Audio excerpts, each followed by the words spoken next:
Bye wishing is not enough, we must do. कहने का तात्पर्य कि हम जो सोचते हैं जानना ही हमारा ज्यादा उपयोगी नहीं है, उसको लागू करना, उसको करके दिखाना भी जरूरी है। वो घर में बैठ करके वो मुंगेरी लाल के हसीन सपने देखते रहें और हम सोचे कि हम कहीं जाए, ना कुछ करें, ना कुछ पढ़े, ना कुछ लिखे, ना और हमें सब कुछ प्राप्त हो जाएगा। So please keeping my videos regularly.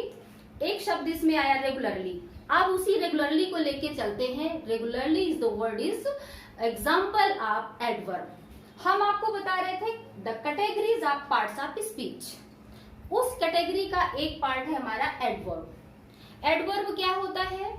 यानी कि एडवर्ब नाउन, प्रोनाउन और इंटरजेक्शन को छोड़ करके सभी जितने भी हमारे पार्ट्स ऑफ स्पीच की कैटेगरीज हैं उनकी विशेषता बतलाता है। इसका हिंदी में अर्थ होता है क्रिया विशेषण। मुख्य रूप से क्रिया की जो विशेषता बतला, जो अपन कार्य करते होते हैं उसकी जो विशेषता बतलाता है उसे एडवर्ब कहा जाता है। इसका हम डेफिनेशन समझाना चाहेंगे थोड़ा सा।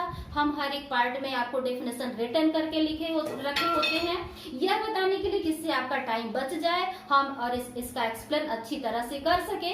तो इसको आप अदरवाइज न लेते हुए इसको ढंग से पढ़ें और इसका स्क्रीनशॉट ले लें। स्क्रीनशॉट ले करके इसे रिटर्न भी कर लें, खुद भी समझने का प्रयास किया करें।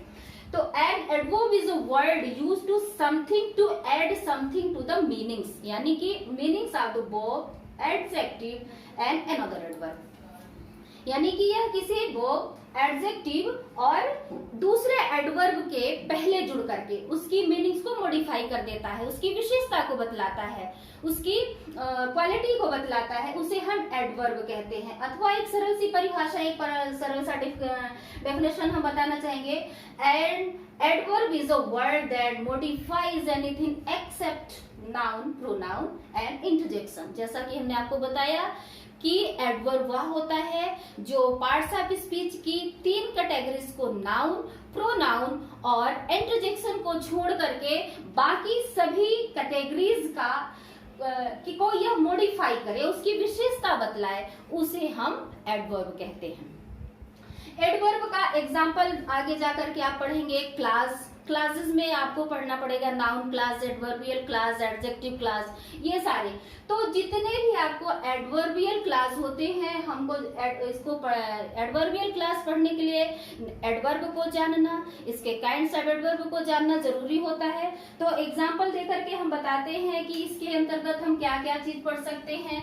तो इसके अंतर्गत हम पढ़ सकते हैं टाइम, यानी कि adverb of time, place, adverb of place, manner पढ़ सकते हैं और निगेशन पढ़ सकते हैं, एडवर्ब ऑफ निगेशन पढ़ सकते हैं। इसके अंतर्गत टाइम, प्लेस, ये सारी चीज हो गए। तो और बहुत सारे हैं, इसको हम 8 या 9 प्रकार से इसकी कैटेगरीज को डिवाइड करते हैं। जब हम क्लासेस पढ़ाएंगे वो सारी चीज को आपको पूरा का पूरा बताया जाएगा। अभी आपको हम थोड़ा सा टच करते हुए चल रहे हैं, इसलिए इसका ETC करके एग्जाम्पल दे रहे हैं ताकि आपको समझ में आ जाए कि इसके अंतर्गत हम क्या क्या चीज पढ़ने वाले हैं। इसका एग्जाम्पल के द्वारा भी हम बता सकते हैं। इसमें से क्वालिटी भी, क्वांटिटी हो गई आपकी, और बहुत सारे चीज हो गए, वो चीज पढ़ेंगे। अब इसका सेंटेंसेस के रूप में हम कैसे यूज करते हैं वो एक आध दो एग्जाम्पल दे करके हम बताना चाहेंगे। तो वो देखेंगे आप। एज इसका एग्जाम्पल, इसका सेंटेंसेस में एडवर्ब का यूज कैसे किया जाता है वो बाय एग्जाम्पल। तो ही रन्स वेरी फास्ट। अब यहां पर हमको सर्च करना है कि एडवर्ब क्या है। एडवर्ब रन्स वेरी फास्ट, यानी कि वह तेज दौड़ता है। वो किसकी विशेषता बतला रहा है? वो यहाँ पे वर्ब की, यानी कि उसके दौड़ने की जो प्रक्रिया है, एक्टिविटीज है, वह बहुत तेज है। तो यानी कि इस सेंटेंस में किसकी विशेषता बतलाई जा रही है? रन्स की, यानी कि ही रन्स वेरी फास्ट, तेज दौड़ रहा है। तो ये हमारा एडवर्ब का काम कर रहा है और ये हमारा वर्ब हो गया, यानी कि ये शब्द हमारा इस रन्स की विशेषता को बतला रहा है। Next, she going to, she is going to school slowly, यानी कि वह धीरे धीरे स्कूल जा रही है। तो उसके जाने की, उसकी जो क्रिया की विशेषता क्या है, यहाँ पे ये हमारा हो गया, ये हो गया वर्ब, यहाँ पे हो गया हमारा स्लोली, क्या हो गया, एडवर्ब, ये हो गया एडवर्ब। यह विशेषता बतला रहा है किसका, चलने की प्रक्रिया का, यानी कि वह चल रही है, धीरे धीरे चल रही है, वह चल रही है कैसे, धीरे धीरे चल रही। तो यहाँ पे इसकी विशेषता बतला रहा है। नेक्स्ट एडजेक्टिव की विशेषता बतलाने के लिए हम आपको बता देते हैं एडजेक्टिव की कैसे विशेषता बताते हैं। जैसे हमने पहले एग्जांपल दिया था, ही रन फास्ट, उसमें वेरी फास्ट। तो ये एडजेक्टिव की विशेषता बतला रहा है, she is very beautiful, she is very beautiful, यानी कि ये ब्यूटीफुल तो है। यहाँ पे एडजेक्टिव की विशेषता बतलाने के लिए शी इज वेरी ब्यूटीफुल, सुंदर है और बहुत सुंदर है। कहने का तात्पर्य कि यहाँ पे हमारा ब्यूटीफुल जो है एडजेक्टिव है, ये क्या है, एडजेक्टिव। और इसकी विशेषता यानी कि किसकी, इसकी विशेषता कौन बतला रहा है, वेरी, यानी कि बहुत ज्यादा है, वह सुंदर है पर बहुत ज्यादा, यानी कि एडजेक्टिव को भी और चार चांद लगा रहा है, यानी कि सुंदरता के साथ साथ उसमें बहुत तेज जोर देने से इस एडजेक्टिव की क्वालिटी को स्पष्ट रूप से दिखाया जा रहा है। नेक्स्ट, तो आशा करते हैं कि आपको एडजेक्टिव का डेफिनेशन समझ में आ गया होगा, इसके एग्जाम्पल समझ में आ गए होंगे। ये अभी हम सिर्फ आपको, जैसा कि कई बार बताते आ रहे हैं कि हम इनकी कैटेगरीज का डेफिनेशन कर रहे हैं, इनको टच करते हुए चल रहे हैं, इनके अंदर क्या क्या चीजें हैं नेक्स्ट वीडियोस में हम आपको बताते चलेंगे। तो अब हमारा ये एडवर्ब का डेफिनेशन और इसका एग्जाम्पल खत्म होता है। नेक्स्ट कैटेगरीज है हमारा प्रेपोजिशन। हम आते हैं प्रेपोजिशन में। तो प्रेपोजिशन यानी होता है संबंध सूचक। संबंध सूचक यानी होता है शब्दों से शब्दों का संबंध।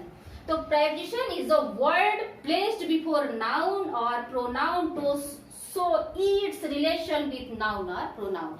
यानी कि प्रीपोजिशन वह शब्द होता है जो नाउन अथवा प्रोनाउन की दूसरी नाउन अथवा प्रोनाउन से संबंध को दर्शाता है, उसके रिलेशन को दर्शाता है, उसके एक रिलेशन में बांधता है। एज इनमें से उदाहरण देकर के हम आपको बताते हैं, है बहुत सारे, जैसे क्या क्या हमारे प्रीपोजिशन के अंतर्गत आ सकते हैं।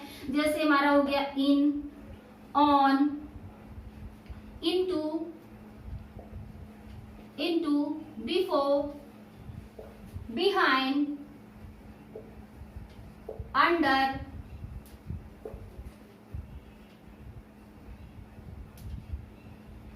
Up to,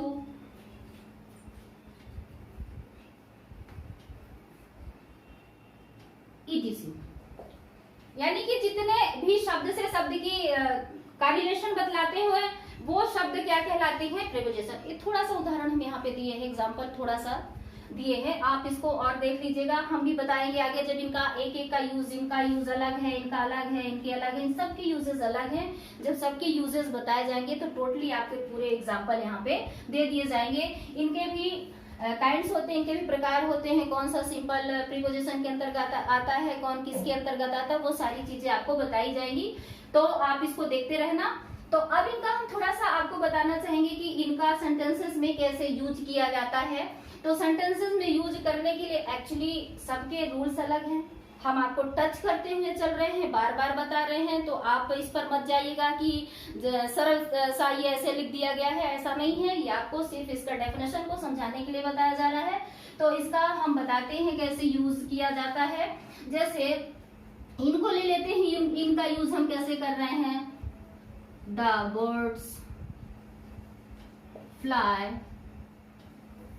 the birds fly in the sky, in the sky. अब आप देखेंगे कि the birds fly in the sky. यदि हम लिख दें कि बर्ड्स फ्लाई द स्काई, तो क्या सेंटेंस आपको सही लगेगा? बिल्कुल नहीं लगेगा। इसलिए इस शब्द का, इतने शब्द का इससे रिलेशन को बताने के लिए यानी कि उसको ऐड करने के लिए हमको इन का यूज किया गया। तो अब आपको समझ में आता होगा कि वर्ड से वर्ड का रिलेशन स्थापित करने के लिए जिन वर्ड्स का यूज किया जाता है उसे प्रीपोजिशन कहते हैं। नेक्स्ट, दिस बुक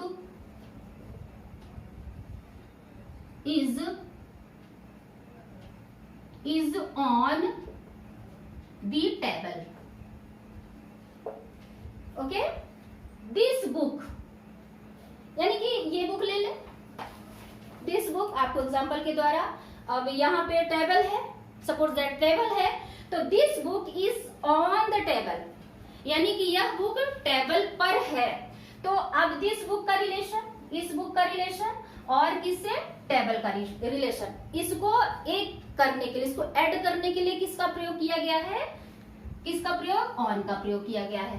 तो सब कहने का तात्पर्य कि जैसा आपको बताया जा रहा है कि नाउन से नाउन का संबंध, नाउन अथवा नाउन प्रोनाउन का नाउन प्रोनाउन से जो शब्द संबंध दर्शाते हैं उसे हम क्या कहते हैं, उसे हम प्रीपोजिशन के नाम से जानते हैं। और उदाहरण देकर हम आपको बता सकते हैं,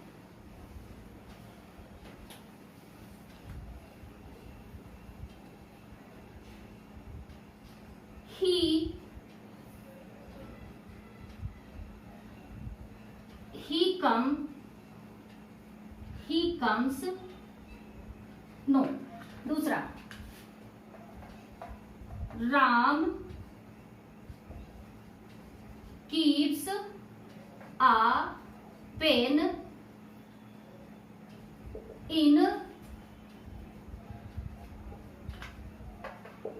into his box।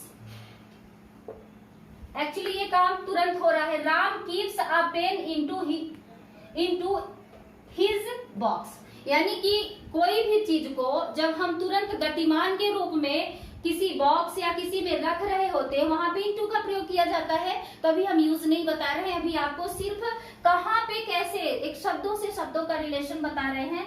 तो यानी कि इस पेन का रिलेशन और इस बॉक्स का रिलेशन, यानी कि इस नाउन का रिलेशन और इस नाउन का रिलेशन, इन दोनों रिलेशन को कौन स्थापित कर रहा है, हमारा इनटू। अब आशा करते होंगे कि इसके आगे क्या होगा, हम आपको सारा का सारा चीज बताएंगे, इनके एक एक चीज के यूजेस बताएंगे। अभी हमारी कैटेगरीज का ओनली डेफिनेशन है, बार बार मैं समझा रही हूँ, ओनली डेफिनेशन है इसके एग्जाम्पल द्वारा। तो उसको आप समझिए, पढ़िए और हमारे वीडियोस को लगातार देखते रहिए। और जो भी आपको पीछे की वीडियोस देखना है हमारे प्लेलिस्ट में जाइए, उनको देखिए और बेसिक ग्रामर के बारे में समझने का प्रयास करिए। और मैं आपको बहुत बहुत धन्यवाद देती हूँ। हमारा वीडियो शुरू से लेकर के अंत तक देखने का प्रयास करिए और समझिए। कमेंट्स में बताइए कि आपको क्या समझ में नहीं आया है, उस चीज को मैं दोबारा भी बताने का प्रयास करूंगी। Thanks for watching my videos. Thanks a lot.